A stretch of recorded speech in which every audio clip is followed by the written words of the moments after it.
La tinta de los papeles del divorcio aún no se secaba cuando mi esposo de 25 años lanzó mi maleta sobre el camino mojado de la entrada. Con una sonrisa arrogante, me miró desde arriba y dijo: «Los 85 millones son míos, Margaret.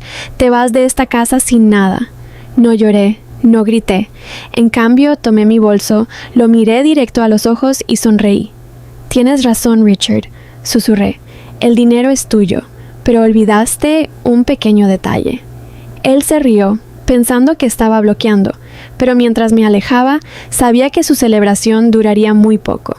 No tenía ni idea de que su codicia lo había llevado directo hacia una trampa de su propia creación. Antes de contarles cómo convertí su herencia soñada en su peor pesadilla, comenten la ciudad desde donde me están viendo para saber hasta dónde ha llegado mi historia. Me llamo Margaret y a mis 55 años jamás imaginé que estaría parada bajo una lluvia helada, viendo cómo la devoción de toda mi vida me era arrojada en la cara. Richard estaba de pie detrás del cristal de nuestra pesada puerta de roble, mirándome como si fuera una mala inversión que finalmente había logrado liquidar.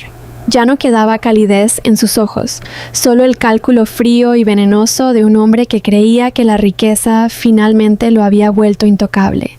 Todos en nuestro pequeño vecindario suburbano pensaron que había perdido completamente la cabeza al irme sin armar un escándalo público. No entendían la calma silenciosa que se apodera de ti cuando finalmente ves a alguien tal como realmente es. Mientras el agua empapaba mi abrigo, le di la espalda a la casa que habíamos compartido. Era momento de recordar cómo habíamos llegado hasta ahí. Al ver a Richard en sus momentos de arrogancia, jamás adivinarías dónde comenzamos.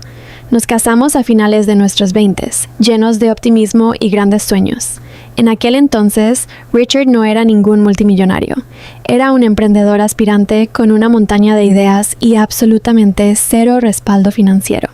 Durante los primeros 15 años de nuestro matrimonio, yo fui el único sostén de nuestro hogar.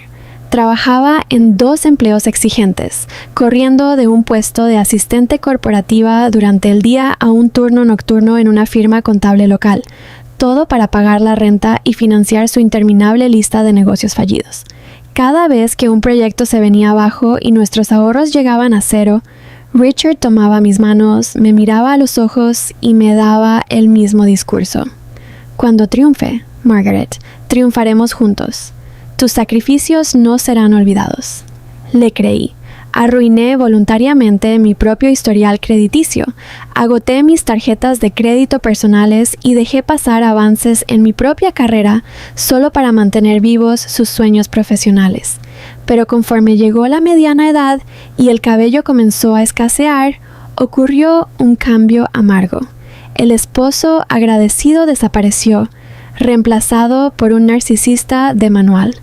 Richard comenzó a ver mi presencia no como una sociedad, sino como un recordatorio aburrido de sus fracasos pasados. Me trataba menos como esposa y más como una empleada doméstica invisible y sin sueldo, cuyo único trabajo era mantener las luces encendidas y no estorbar. Toleré la frialdad y los comentarios condescendientes, esperando tontamente que regresara el hombre con quien me había casado. No tenía idea de que, en el momento en que finalmente llegara su tan esperado golpe de suerte, lo usaría para arrollarme. Sucedió un tranquilo martes por la noche. La lluvia tamborileaba suavemente contra la ventana de la cocina mientras yo lavaba los platos de la cena y Richard estaba sentado en la mesa del comedor, revisando por rutina sus boletos de lotería. De repente, la casa quedó en absoluto silencio. Nada de papeles moviéndose, ni siquiera su respiración. Me di la vuelta y lo vi mirando fijamente su teléfono, con el rostro completamente pálido. Había acertado cada uno de los números. 85 millones de dólares. Por una fracción de segundo, mi corazón dio un salto. Pensé en nuestras deudas aplastantes, en nuestros años de lucha constante y sonreí, dando un paso hacia él para compartir ese hermoso momento. Pero antes de que pudiera siquiera abrir la boca para felicitarlo, el aire en la habitación se congeló por completo. Richard levantó la vista y la calidez que yo esperaba no estaba ahí. En cambio, sus ojos de acero me recorrieron con un cálculo frío y aterrador. Era la mirada de un hombre que acababa de decidir que ya no necesitaba a la mujer que había cargado con sus problemas durante un cuarto de siglo. No me abrazó, ni siquiera dijo una sola palabra. Simplemente deslizó el boleto ganador en su bolsillo, subió las escaleras y cerró con seguro la puerta de su estudio. En menos de 48 horas, antes de que el público o la comisión de lotería siquiera conocieran su nombre, Richard ya había contratado en silencio al abogado de divorcios más agresivo y costoso del estado. El jueves por la noche, entró a la sala y arrojó una gruesa carpeta manila sobre la mesa de café. Exigió que firmara los papeles de separación de inmediato, empacara mis cosas y firmara una amplia exención de responsabilidad. Se estaba moviendo rápido, desesperado por dejarme fuera de su nueva vida antes de que pudiera siquiera procesar la conmoción de nuestra realidad. A la mañana siguiente, me senté en la pequeña oficina de mi abogado familiar de confianza, Thomas. Estaba revisando las agresivas exigencias legales de Richard, con la mandíbula tensándose con cada página que pasaba. Se quitó los lentes, se inclinó sobre su escritorio y literalmente me rogó que peleara. «Margaret, esto es una emboscada descarada», dijo, con la voz temblando de genuina frustración. «Podemos impugnarlo.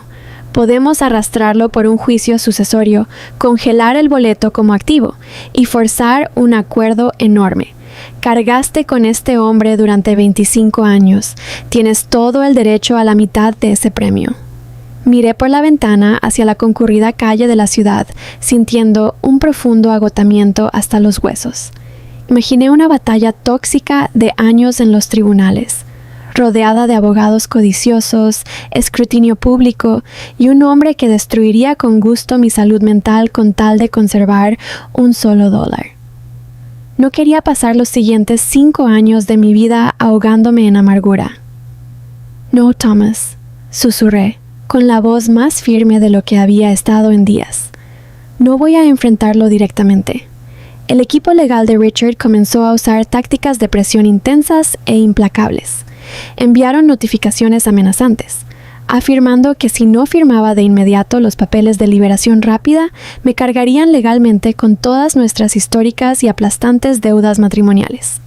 Pensaban que estaban aterrorizando a una ama de casa frágil y afligida hasta la sumisión total. Fingí una derrota absoluta. Acepté ceder cada uno de mis reclamos sobre nuestro patrimonio físico, sus diversos negocios y sus enormes ganancias de lotería.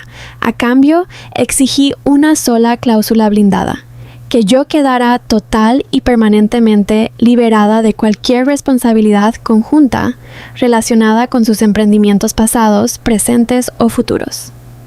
Aceptaron de inmediato, riéndose de mi aparente debilidad, lo que Richard y su costoso equipo legal pasaron completamente por alto.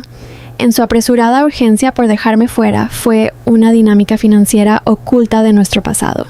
Y fue un error que le costaría todo. Para entender su torpeza, hay que saber cómo operaba Richard. Durante años, había estado ocultándome sus gastos personales y sus costosos pasatiempos fallidos.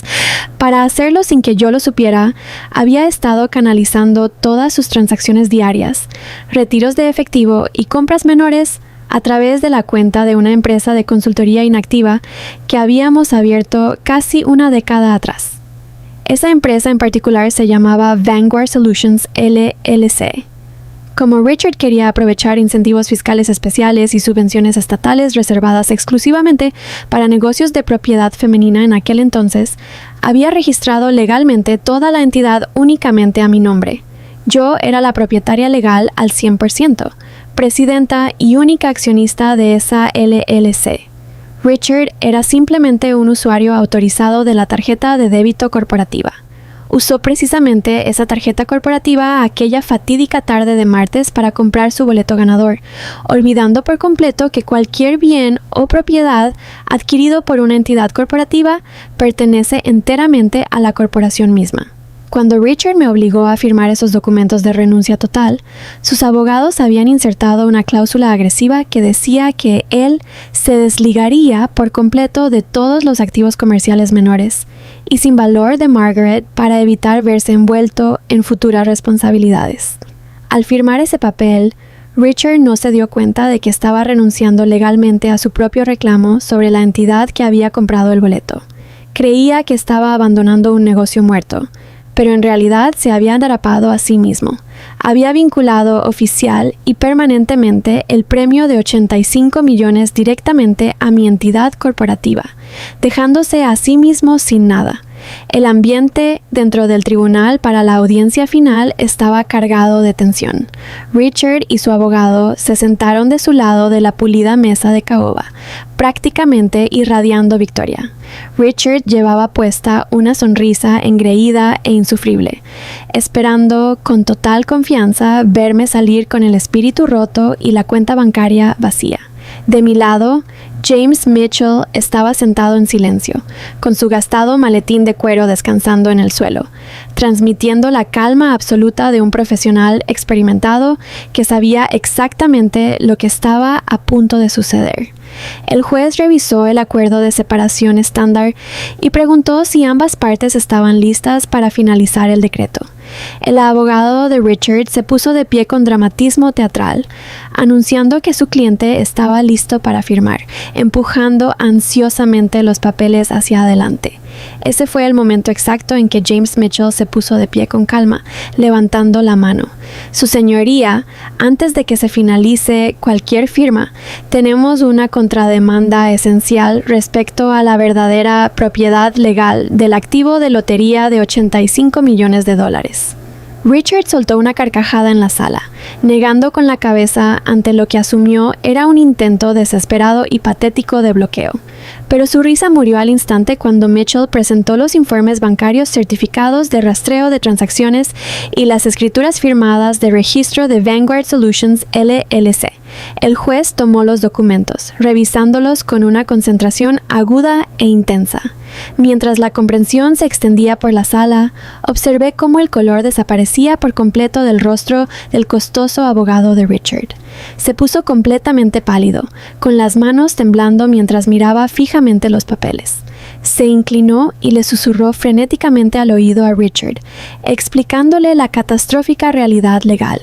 La sonrisa confiada de Richard se desvaneció, reemplazada por una expresión de puro y absoluto horror. Había firmado legalmente la renuncia a su propia fortuna. 3 meses después, reclamé oficialmente los 85 millones y me mudé a una encantadora cabaña en Carmel, con vista al vasto océano Pacífico. La cabaña me costó poco más de $1 millón en efectivo, dejándome con más riqueza de la que podría gastar en varias vidas.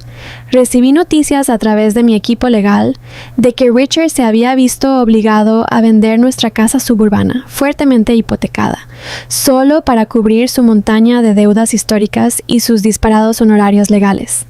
Actualmente vive en un pequeño estudio, trabajando en un empleo de tienda estresante que odia profundamente, amargado por la fortuna que se le escapó entre los dedos. A veces, usualmente en las tranquilas tardes cuando la fresca neblina del océano se desliza sobre mi jardín delantero, miro hacia el agua y sonrío.